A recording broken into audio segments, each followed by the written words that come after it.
오늘 우리에게 주신 하나님의 말씀을 함께 보도록 하겠습니다. 오늘 말씀은 역대상 16장 12절 말씀입니다. 역대상 16장 12절 말씀입니다. 오늘 한 절밖에 되지 않기 때문에 우리 모두 합독하도록 하겠습니다. 준비 시작. 주님께서 이루신 놀라운 일을 기억하라. 그 이적을 기억하고 내리신 판단을 생각하여라. 다시 한번 우리 함께 다시 한번 큰 소리 한번 읽어볼게요. 준비 시작. 주님께서 그 이적을 생각하여라. 아멘. 아멘입니다. 오늘 이 본문 역대상 16장 2절에 핵심 동사가 있습니다. 그건 뭐냐면 기억하라입니다. 기억하라. 여러분 그 핸드폰으로 사진 많이 찍으시잖아요. 그리고 여러분 뭐 지나온 세월들을 또 어떤 분들은 앨범으로 뭐 요즘은 디지털 시대이기 때문에 내가 찍은 사진이나 이런 것들을 여러분들이 컴퓨터에 또 스마트폰에 그 클라우드에 많이 저장돼 있을 겁니다. 근데 사실 우리가 사진을 많이 찍는 것만큼 우리가 사진을 다시 꺼내서 보는 경우는 없는 것 같습니다. 학교 다닐 때도 기록은 많이 하는데 그 기록을 다시 끄집어내서 회상하는 경우나 그 기억을 가지고 다시 복습하는 경우도 그렇게 많지 않은 것 같아요. 특히 저 같은 목회자는 자료들이 참 많거든요. 어떤 뭐 컨퍼런스를 가거나 뭐 목회자 회의를 가거나 뭐 이런 데 가면 자료집을 엄청 많이 줘요. 그러면 이거 자료집 안 받아와도 되는데 기를 쓰고 그 자료집을 다 집에 가져와서 쌓아놔요. 지금 이제 이사를 앞두고 있는데 그걸 다 어떻게 버려야 되나 생각을 많이 갖습니다.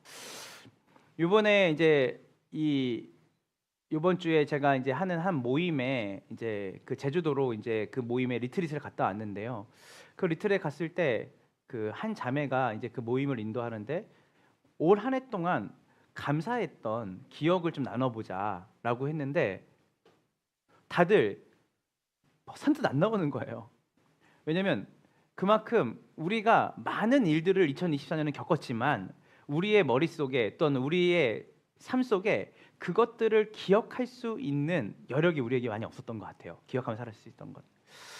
그래서 오늘 우리가 기억이라는 말, 특별히 이 히브리 언어로 이 기억이라는 말을 자카르라고 하거든요.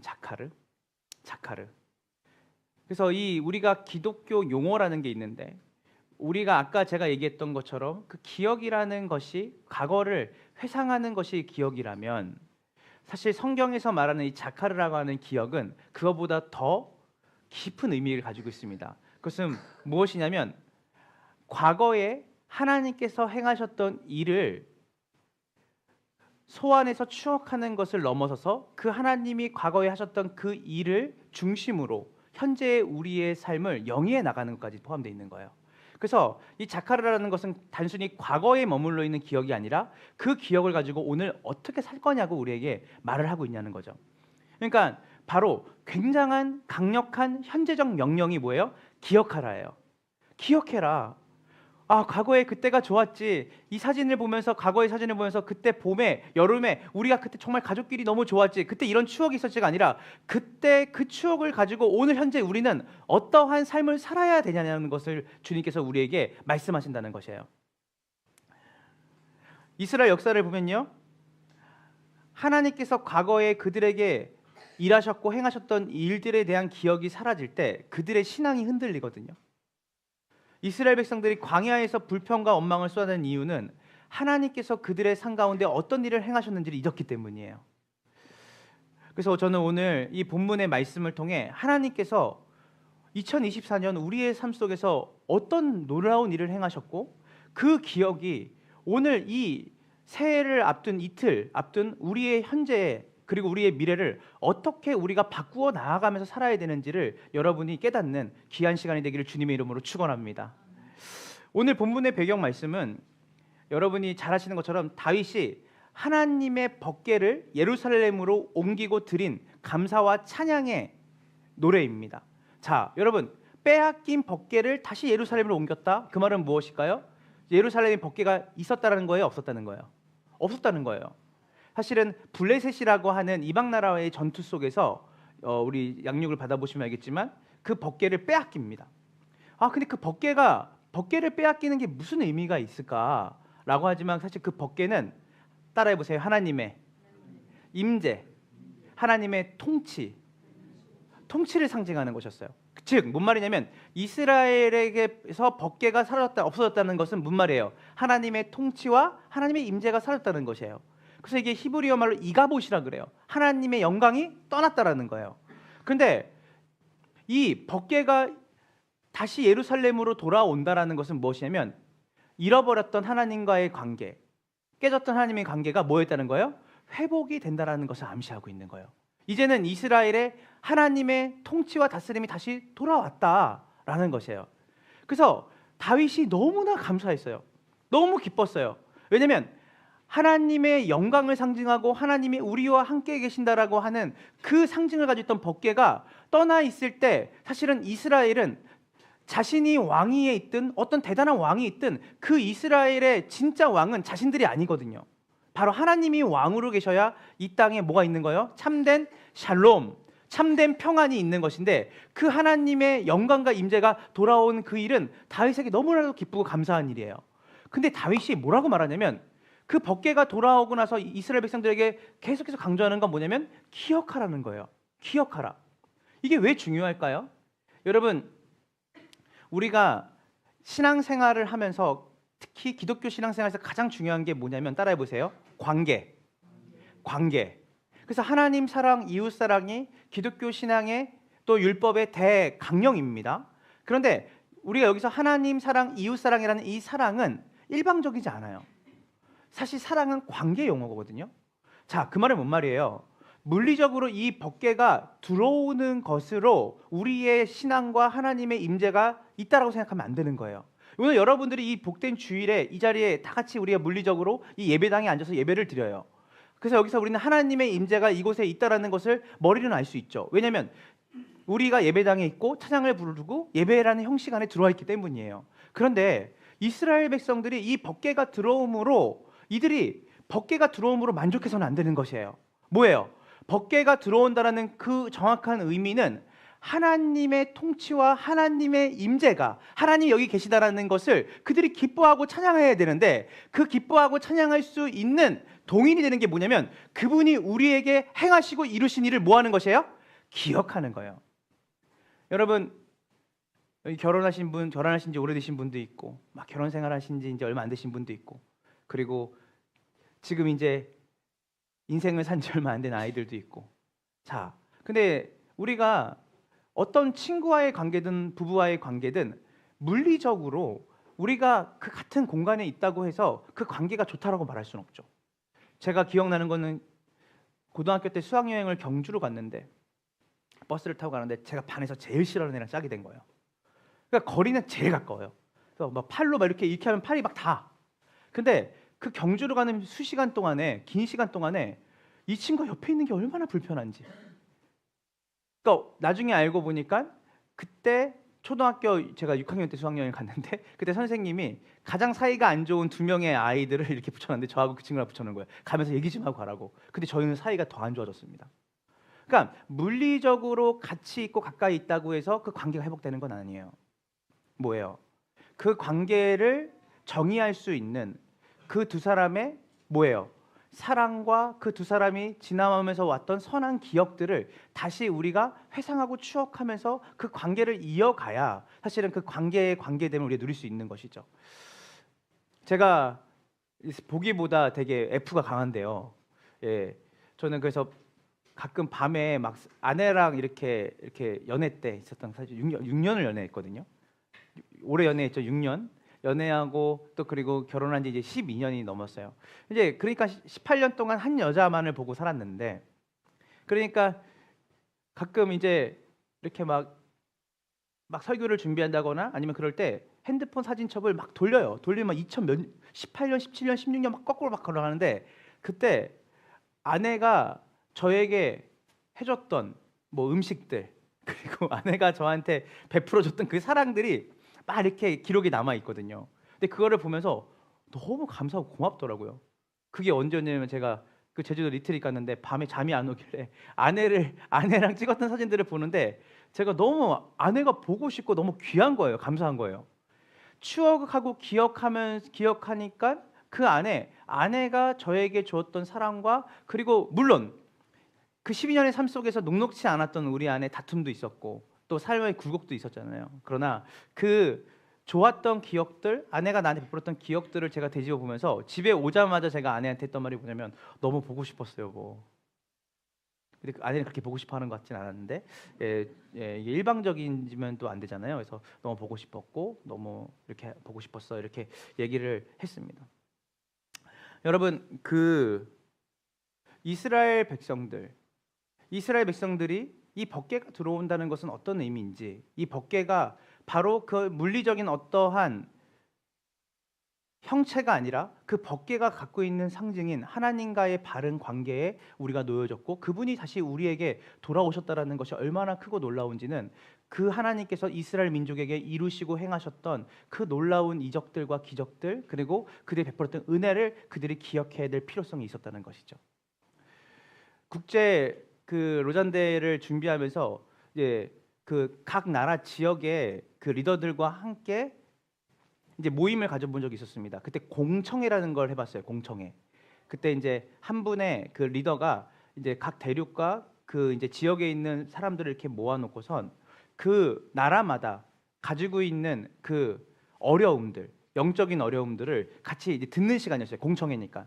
듣는데 이분이 뭐라고 말했냐면, 예수님이 이 땅에서 우리에게 말씀하신 지상퇴 위임령, 하나님의 복음이 온 세상에 전파되는 일에 가장 큰 장벽이 뭘까라고 이제 마지막에 질문을 했는데, 거기에 한 10대 명의 그 각 나라의 리더들이 있었는데, 그들이 뭐라고 얘기를 했냐면 다 하나같이 지상퇴 위임령을 생각할 시간이 없다는 거예요.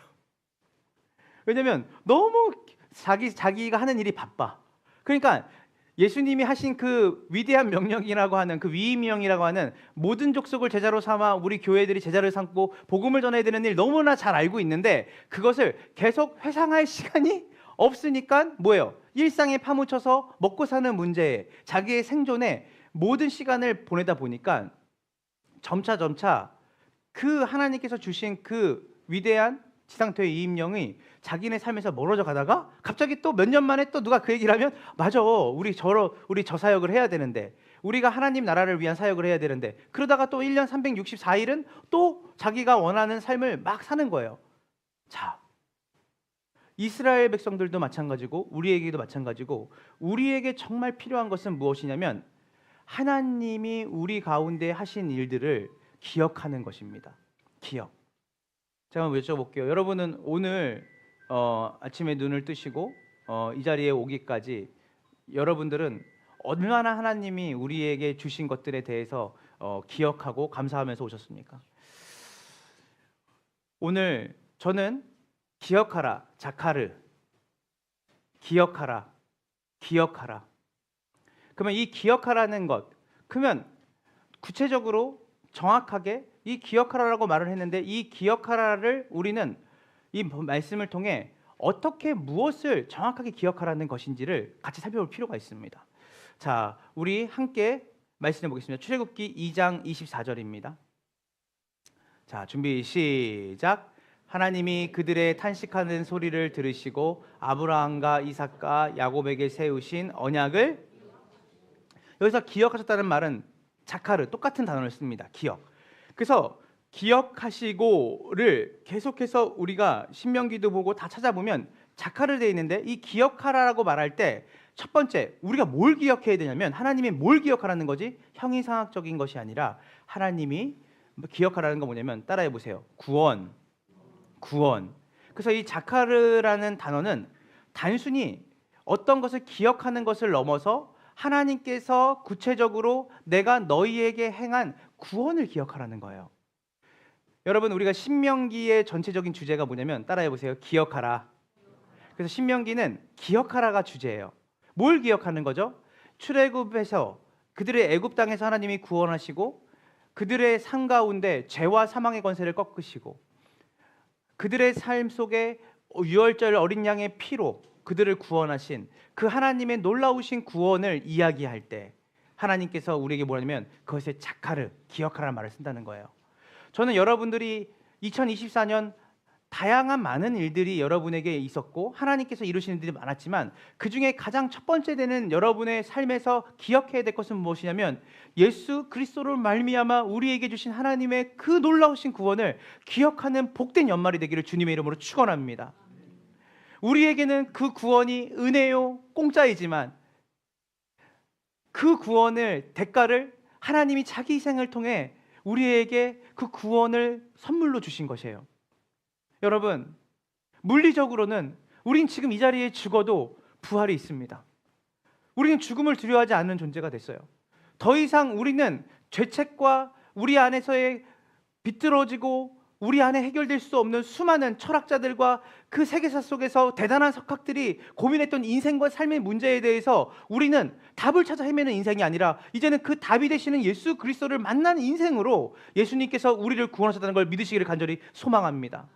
그래서 여러분, 주님이 나에게 주신 가장 놀라운 일, 놀랍게 하신 일, 우리가 기억해야 될 가장 첫 번째는 뭐냐면 예수 그리스도의 대속의 은혜인 줄 믿으시기를 간절히 소망합니다.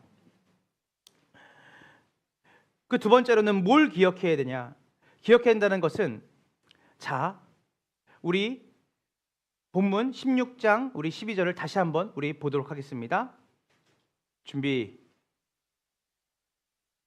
시작. 주님께서 이루신 놀라운 일을 기억하라. 그 이적을 기억하고. 여기서 이 기억하라라고 하는 자카르의 놀라운 일과 그 이적을 기억하라는 것은 여기서 말하는 그 이적에 해당되는 말은 뭐냐면 모페트라는 히브리어입니다. 이건 뭐냐면 하나님의 초자연적인 능력을 나타내요.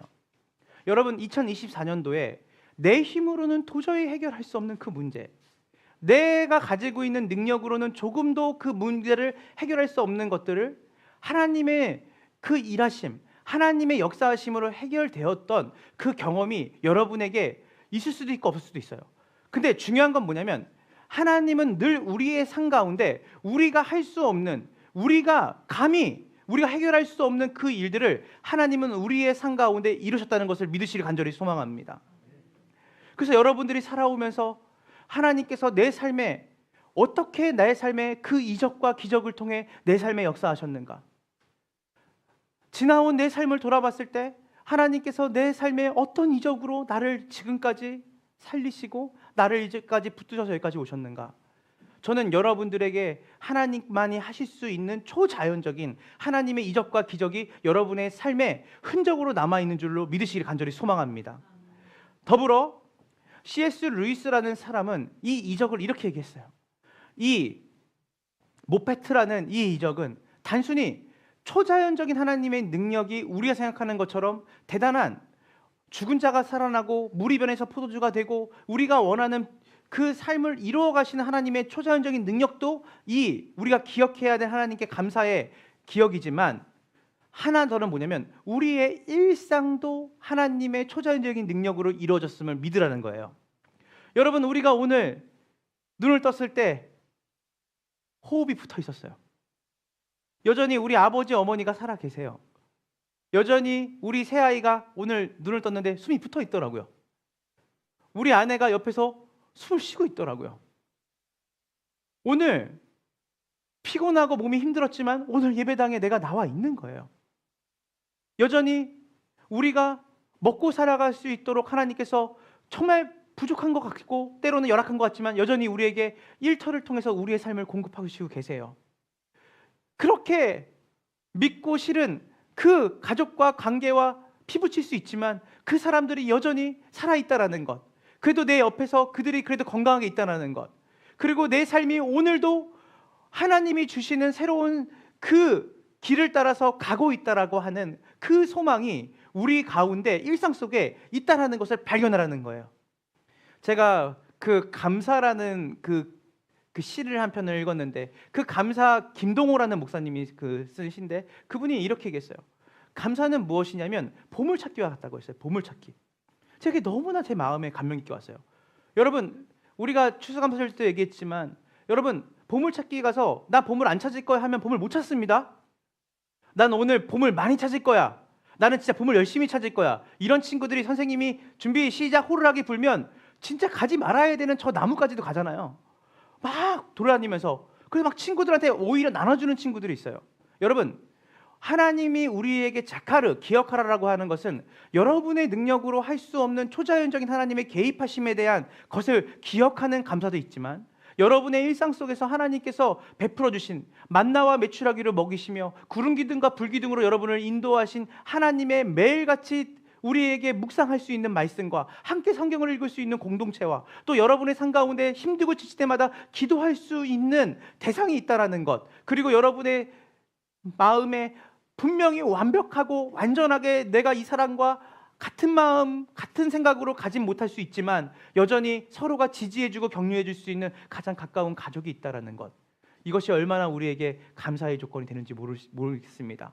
그래서 여러분, 이 자카르, 하나님이 우리에게 기억하라라고 하는 그 구원을 기억하고 예수 그리스도의 십자가의 은혜를 기억하고 우리의 삶에 하나님의 놀랍고 신비한 능력으로 우리의 삶에 개입하신 하나님의 일을 생각해보고, 더불어 우리의 일상을 통해서 하나님이 우리에게 주신 그 감사의 여러 가지의 상황과 조건들을 우리에게 생각하는 것이에요. 자, 그러면 이 기억의 목적은 뭘까요? 여러분, 왜 기억을 해야 될까요? 하나님이 하신 일들을 왜 기억해야 될까요? 자, 따라해보세요. 기억은 하나님의 영광과 관련돼 있다. 자, 우리가 늘 생각할 때 내 삶에 기적이 있었으면 좋겠고 늘 감사의 이적의 조건들, 우리의 감사의 조건들이 늘 있었으면 좋겠다는 생각을 해요. 아까 말했잖아요. 그것은 기억으로 가능해요. 근데 우리가 그것을 묵상하면서 그때 정말 좋은 일이 있었지, 그때 정말 우리의 삶 가운데 역전이 일어났지, 맞아, 이 모든 것이 하나님의 은혜지 라고 할 때 우리가 그 상황과 조건을 생각하기 위해서 하나님이 일하심을 기억하라는 게 아니에요. 뭐예요? 우리에게 이루신 그 일들을 통해서 누구를 보는 거예요? 하나님을 보는 거예요.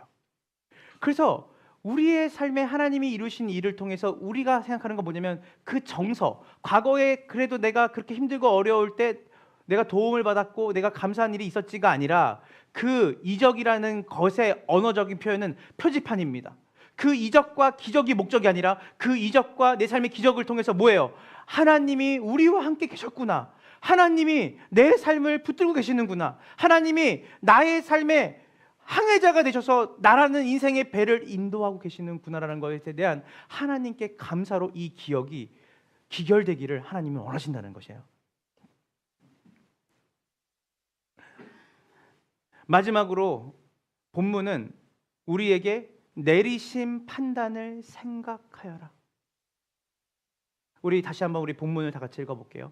자, 우리 역대상 16절 12절 준비 시작. 주님께서 이루신 놀라운 일을 기억하여라. 그 이적을 기억하고 내리신 판단을 생각하여라.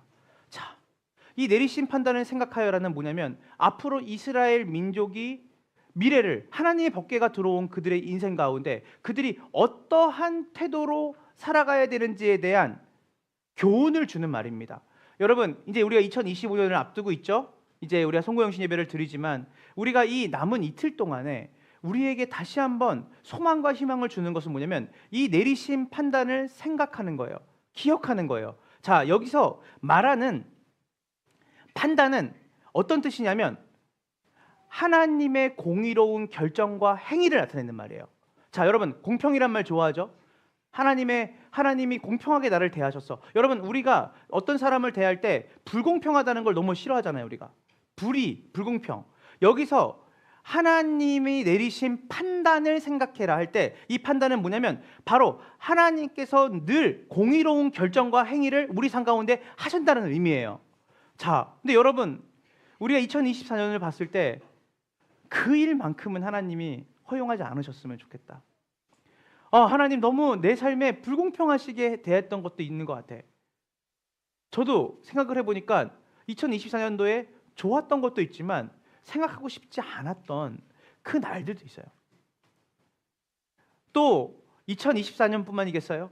그 2000년도에 들어와서 제가 그 대학을 들어가고 나서 제가 01학번인데 대학을 졸업하고 나서 대학을 들어가고 나서 성인이 된서부터 제 인생에 너무나 굴곡진 인생들이 너무나 많은 거예요. 그때 어떤 생각하냐면 하나님이 공의로운 판단과 행위로 그렇게 나한테 행하셨다고? 라고 생각이 들지 않은 일들이 너무 많이 벌어져요. 다 이해할 수 없어요. 이거를 어려운 신학적 용어로 하나님을 향한 불가해성이라 그래요. 하나님을 다 이해할 수 없다는 거예요. 신비의 영역이에요. 미스테리 영역이에요. 왜 그렇게 하셨어야 됐을까? 왜 하나님 그렇게 나를 대하셨을까? 자, 다윗이 이스라엘 백성들에게 말하는 거예요. 뭘 말하냐면 우리가 하나님께 그때 하나님이 왜 그 일을 행하셨을까를 잘 생각해봐라. 우리가 이스라엘에서 출애굽해서 수백 년이 흐른 이 시점에서 하나님의 그 행동이 어떻게 보면 되게 불공정한 것 같고 불의한 것 같지만 그 행동과 행위의 결정 아래 뭐가 있다는 거예요? 하나님의 사랑이 있었음을 우리는 이제 깨달을 수 있다는 거예요. 여러분, 우리가 좋아하기도 하고 때로는 좀 불편한 말씀이 하나 있습니다. 바로 히브리서 12장 6절입니다. 우리 다 같이 한번 볼게요. 히브리서 12장 6절 말씀을 우리 다 같이 함께 읽어보겠습니다. 히브리서 12장 6절입니다. 준비 시작. 주님께서는 사랑하는 사람을 징계하시고, 자, 사랑하는 사람을 뭐 하신다고요? 징계해요. 이 징계는 뭐냐면 채찍질 하신다는 거예요. 하나님이 매를 드신다는 거예요. 근데 이 징계의 그 어원적 가장 깊은 의미가 뭔지 아세요? 따라해 보세요. 자식답게 살게 하기. 그러니까 이 징계의 의미는 뭐냐면 하나님의 자녀답게 살아간다는 것이 무엇인지를 깨닫게 하는 시간이라는 거예요. 우리가 원하는 삶이 아니라 하나님의 자녀, 하나님의 백성답게 살아간다는 것이 무엇인지를 하나님께서 깨닫게 하시고 우리가 잘못된 길로 갈 때 교정하게 하시는 거죠. 여러분, 왕자와 거지라고 하는 우리 유명한 동화책을 알 겁니다. 여러분, 거지가 왕자로 신분이 변했지만 여전히 거지처럼 살면 돼요, 안 돼요? 안 되는 거예요. 왕자는 왕자답게 살아야 되는 거예요.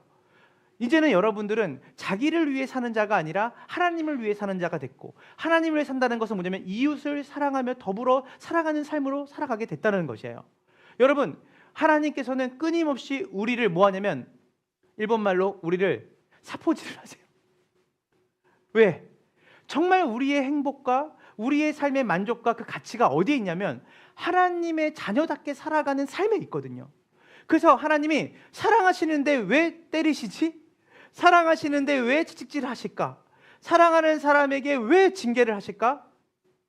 너무나 고통스럽게 왜 내 삶을 이렇게 하실까? 그러나 그 연단과 채찍질이 그때 당시에는 너무나 불의하고 공의롭지 못하는 것 같지만 되돌아보면 그 일 때문에 하나님께 더 나아갈 수 있는 거예요. 내가 한눈을 팔고 있던 내 시선이 다시 하나님께로 돌아오게 하는 하나님이 그 일을 하시는 거예요. 여러분, 지금은 다 이해할 수 없어요. 2024년 지금 연말이 와도 여러분한테 해결되지 않는 칠흑 같은 어둠 가운데 거니는 것 같은 여러분이 정서를 여러분 느낄 수 있습니다. 누구 하나 내 몸을 건드리는 것도 아프고 그 커튼 사이에 들어오는 햇살도 기쁘고 행복한 게 아니라 그냥 그 하루가 시작되는 것 자체가 너무나도 아픈 현실과 상황에 살고 있을 수 있어요.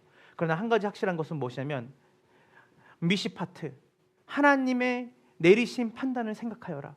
그분은 우리가 시간이 지나서 뒤돌아봤을 때 하나님께서 그 일을 허용하심으로 인해 때로는 우리의 불의한 행동과 결정조차도 하나님께서 그것을 허용하셔서 채찍질하시고 징계하심으로 인해 결국 궁극적으로 하나님께서 협력하여 선을 이루시는 하나님의 은혜로운 인도와 손길이 있다는 것을 다윗은 이 법궤가 떠났던 법궤가 돌아오게 될 거라는 하나님의 예언이 이루어짐을 통해서 그들은 뭘 보냐면 하나님의 신실하심을 보라는 거예요.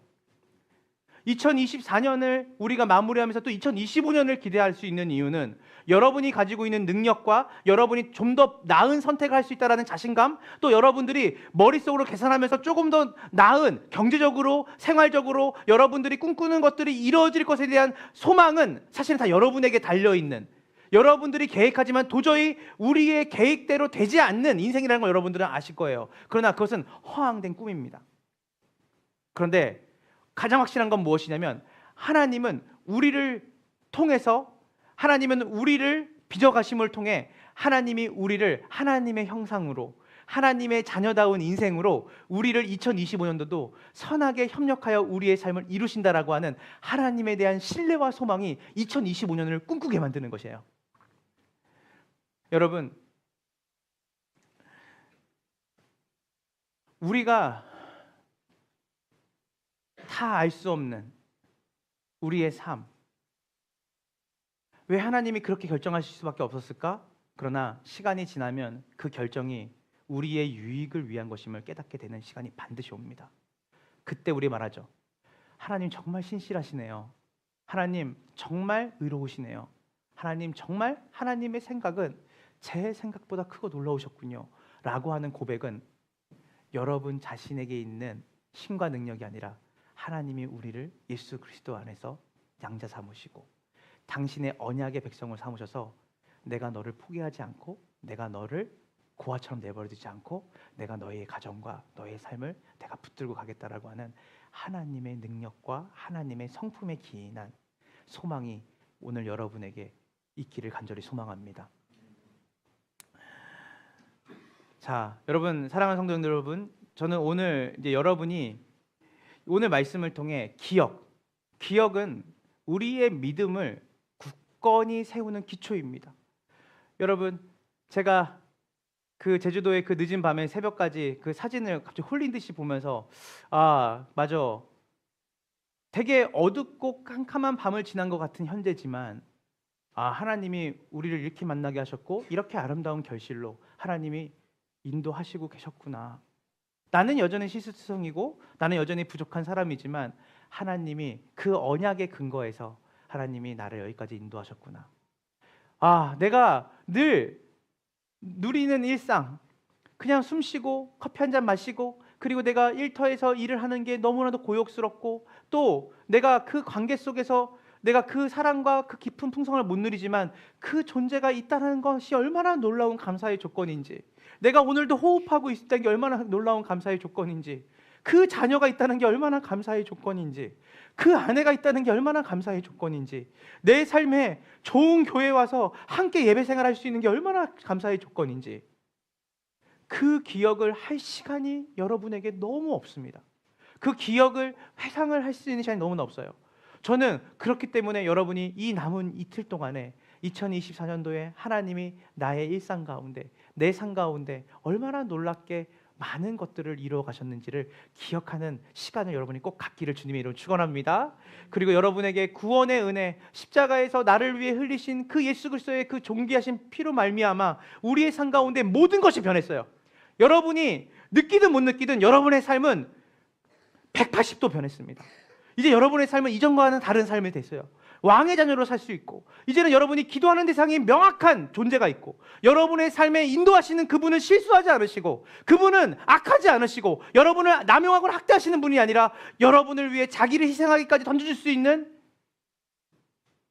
사랑의 아버지이자 하나님이 여러분의 삶의 주인 되신 그 예수 그리스도의 구원이 동인이 된 그 놀라우신 구원의 감격과 기쁨이 여러분에게 기억을 통해 다시 그 회복되기를 주님의 이름으로 축원합니다. 2025년 미래를 두려워하지 않는 이유는 그분이 내리시는 판단은 늘 공의롭고 그분의 판단은 늘 선하시기 때문에 2025년 내가 원하고 내가 결정하는 판단과 결정이 아니라 그분의 판단에 맡기는 신뢰, 권위 주의는 안 됩니다. 나를 따르라는 권위 주의는 아니에요. 왜냐하면 권위는 신뢰의 문제이기 때문이에요. 그러나 여러분은 신뢰할 만한 권위가 있습니다. 전능하고 전지하신 그분이 여러분의 선한 목자가 되어주시겠다고 하셨어요. 2025년 우린 더 좋아질 겁니다. 우리는 더 주님을 닮아가는 여정을 가게 될 거예요. 여러분이 원하는 선택이 아니라 그분이 그분의 선택대로 여러분 안에 착한 일을 시작하신 이가 그리스도 예수의 날까지 여러분을 반드시 이르게 하시기 때문이에요. 우리는 매년 후퇴하는 것 같은 인생처럼 느껴지지만 지구가 태양을 도는 걸 못 느끼는 것 같지만 우리도 모르게 어느 순간에 예수 그리스도를 닮아가는 그 삶으로 주님이 우리를 인도하신다라고 하셨을 때 2025년이 너무나 기쁘죠. 제가 존경하는 그 박영선이라는 목사님이 이렇게 말했어요. 나이를 먹는 것은 즐거운 일입니다. 저는 이해를 못했어요. 20대 때 그분 책을 읽을 때는. 왜 즐겁지? 왜냐하면 우리가 지구가 태양을 도는 걸 못 느끼듯이 우리의 삶이 바뀌는 걸 잘 몰라요. 우리는 계속 후퇴하는 것 같죠. 그런데 하나님은 우리를 후퇴하는 인생이 아니라 앞으로 나가는 인생으로 이끄시거든요. 근데 그거를 주님이 인격적으로 우리를 인도하셔서 매일매일 우리를 조금씩 깨닫게 하시고 다듬어 가시는 거예요. 가장 큰 거는 뭔지 알아요? 우리가 정말 죄인이구나. 나는 정말 죄인이구나. 2025년도에 주님이 더 깨닫게 하실 거예요. 내가 정말 큰 죄인이구나. 나는 정말 소망이 없는 사람이구나. 우리는 우리에게서 어떠한 능력도 소망도 찾을 수 없는 거구나. 그래서 누구를 더 의지하게 되죠? 하나님을 더 의존하고 그 하나님을 더 붙잡는 인생으로 하나님이 우리를 만들어 가실 거예요. 한번 따라해 보시겠어요? 하나님, 그때도 지키셨으니 이번에도 지키실 줄 믿습니다. 하나님, 올해도 지키셨으니 내년에도 지키실 줄 믿습니다. 아멘입니까? 하나님께서 행하신 일을 기억하고 나아가는 여러분의 삶에 하나님의 평강과 은혜가 가득한 복된 연말이 되기를 주님의 이름으로 축원합니다. 축원합니다. 우리 이 시간 함께 찬양하고 우리 기도하며 나갈 텐데요. 오늘 이 시간은 예배는 무엇일까요? 예배는 기억하는 시간이에요. 예배는 기억하는 거예요. 여러분, 성찬의 언어적 의미가 뭔지 아세요? 기억하는 거예요. 예수님이 우리에게 행하신 일을 기억하고 또 그분이 우리에게 약속하신 일들을 기억하는 거예요. 세상은 뭐라고 말하냐면 현재의 너가 누리는 것을 그냥 충실하게 쾌락적으로 너가 지금 좋게 생각하는 거, 옳게 생각하는 것들을 붙잡고 살으라고 해요. 근데 여러분 아시지만 현실은 고해와 같고 현실은 삶은 녹록지 않아요. 수면 밑바닥에 가라앉아 있는 것 같은 내 정서. 그래서 누가 끄집어내기 전까지는 몰라요. 내가 지금 행복한지, 내가 슬픈지, 기쁜지, 감사한지, 내가 고장났는지, 내가 고장이 안 나는지 잘 몰라요. 그래서 하나님이 우리에게 말씀하셔야 돼요. 네가 고장나 있다 지금. 네가 지금 너 상태를 너는 알 수 없다. 누구만 아시냐면 하나님만 우리를 아실 수 있어요. 과거에도 그랬고 더 오래된 과거, 내가 기억조차 못하는. 그래서 여러분 예배 때 뭐가 기억이 나야 되냐면 하나님이 내가 그때 최악이라 상황했던 그 순간조차도 하나님이 함께 계셨구나. 하나님이 정말 죽을 수밖에 없고 포기할 수밖에 없었던 그 상황, 도망치듯이 쫓겨와서 타지로 왔던 그 상황까지도 하나님이 나와 함께 계셨구나. 나는 내가 끝났다라고 말하고 내 현재 내가 나를 성찰하고 나를 봤을 때 아무 소망이 없다고 했던 그때조차도 하나님이 열심히 우리 가운데 일하고 계셨구나. 여러분, 그 법궤가 상징하는 것은 바로 예수 그리스도를 통해 오신 성령을 의미합니다. 신약에는 여러분 안에 성령이 오셨어요. 그 성령을 통해 기억하셨으면 좋겠어요.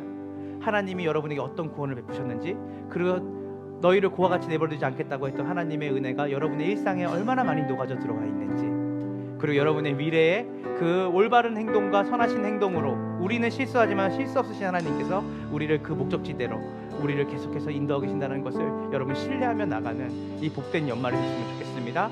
오늘 우리 이 시간 믿음에 믿음을 더하여 우리 함께 찬양하며 나아갈 때, 우리 아까 마지막에 우리 함께 예배팀이 곡을 했는데 여러분이 이 곡을 부르면서 2024년이 주마등처럼 파노라마처럼 여러분의 기억 속에 머무르고, 또 여러분들이 그 기억을 생각할 때 그때는 이해하지 못했지만 연말이 되니까 조금은 알 것 같은 하나님의 은혜, 또 하나님 그 일상이 얼마나 큰 은혜인지, 무엇보다 예수님이 나의 아버지 되시고 나의 왕이 되신다는 것이 얼마나 큰 소망이 되는지를 여러분들이 기억하고 감사와 찬양을 올려드리는 복된 이 시간이 됐으면 좋겠습니다. 우리 이 시간 곡조 있는 기도 올려드리며 우리 주님을 기억하며 나갑시다.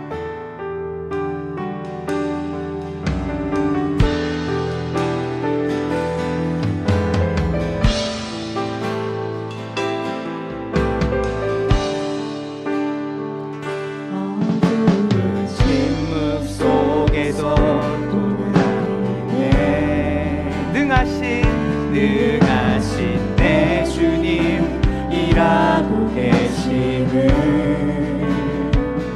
보이지 않아도 들리지 않아도 약속하신 대로 행하고 계시네. 하지만 그리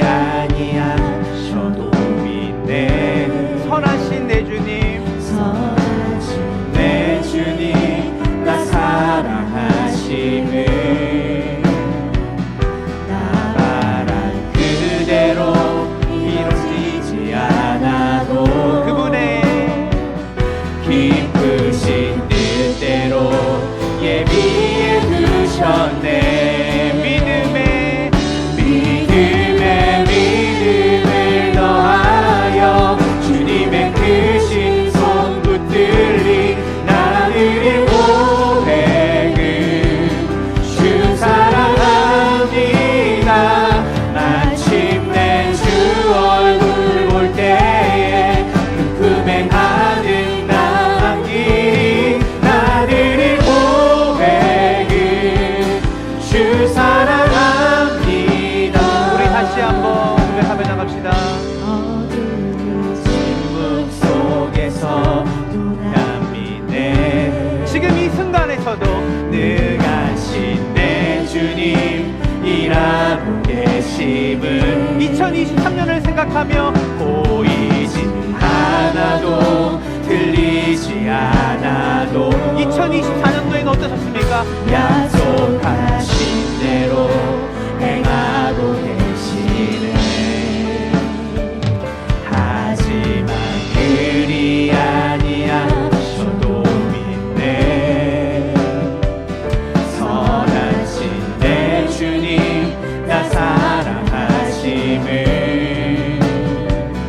나 바란 그대로 이뤄지지 않아도 기쁘신 뜻대로 예비해 두셨네. 믿음은 신뢰죠. 믿음을 더하여 주님의 크신 손 붙들리 나를 고백은 주 사랑합니다.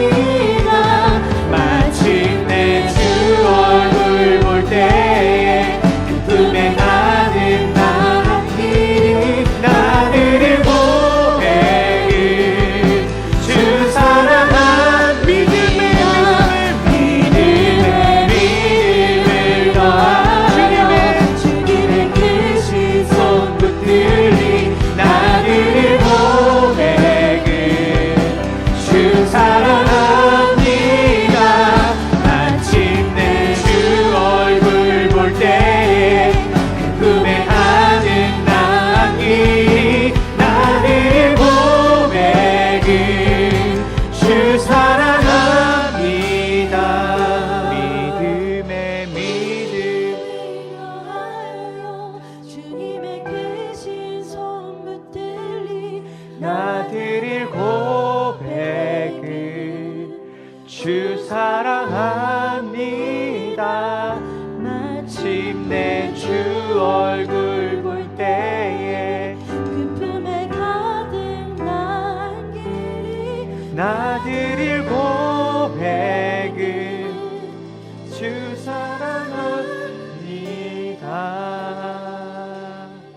오늘 시간 우리 2014년 벌써 마지막 예배네요. 우리 오늘 딱 두 가지 기도할 건데 첫 번째 기도 이렇게 했으면 좋겠어요. 2024년을 한번 되돌아볼까요? 나는 최악의 해라고 생각을 했는데 하나님이 우리의 일상 가운데 너무 많은 것들을 주셨구나. 내가 기억하지 못했구나. 내가 사진을 많이 찍어놨는데 그 사진을 다시 볼 힘이 없었구나. 우리 아이가 이렇게 많이 컸구나. 이렇게 우리가 잘 버텨왔구나. 그래도 그래서 여러분 우리 가장 먼저 우리 기도하며 나갈 때 하나님이 우리의 삶 가운데 일상에서 나는 감사할 게 없다고 생각했는데 모든 것이 주님이 주신 은혜였고 감사였구나. 그래서 여러분 일상을 놓고 주님께 기억하며 감사하는 것들, 주님이 여러분에게 생각나신 것들을 붙잡고 기도했으면 좋겠고요. 또 어떤 분은 하나님의 놀라우신 이적을 보신 분도 있을 거예요. 기적을. 그때 하나님의 은혜라고 은혜가 아니면 설명할 수 없는 여러분 삶 가운데 하나님이 반등케 하신 하나님의 놀라운 간섭하심, 개입하심이 있었다면 그것을 또 감사했으면 좋겠어요. 그리고 예수 그리스도의 십자가의 은혜에 대해서, 구원의 은혜에 대해서 감사하는 자카르의 두 가지의 의미를 기억하라. 이 기억하라 명령입니다. 이것을 해도 되고 안 되는 게 아니라 이것이 우리의 신앙의 근간이기 때문이에요. 오늘 이 시간 다 같이 여러분의 일상과 여러분의 삶, 2024년도에 하나님 여러분을 어떻게 인도하셨는지를 그 쌓여있는 사진첩을 열어서 하나님 앞에 감사하며 그 기억하며 하나님이 하신 일들을 찬양하며 영광을 올려드리는 하나님 복된 2024년 연말에 우리의 첫 번째 기도 제목이 됐으면 좋겠습니다. 우리 시간 다 같이 기억하며 감사하며 주님 앞에 나아갑시다. 다 같이 기도합니다.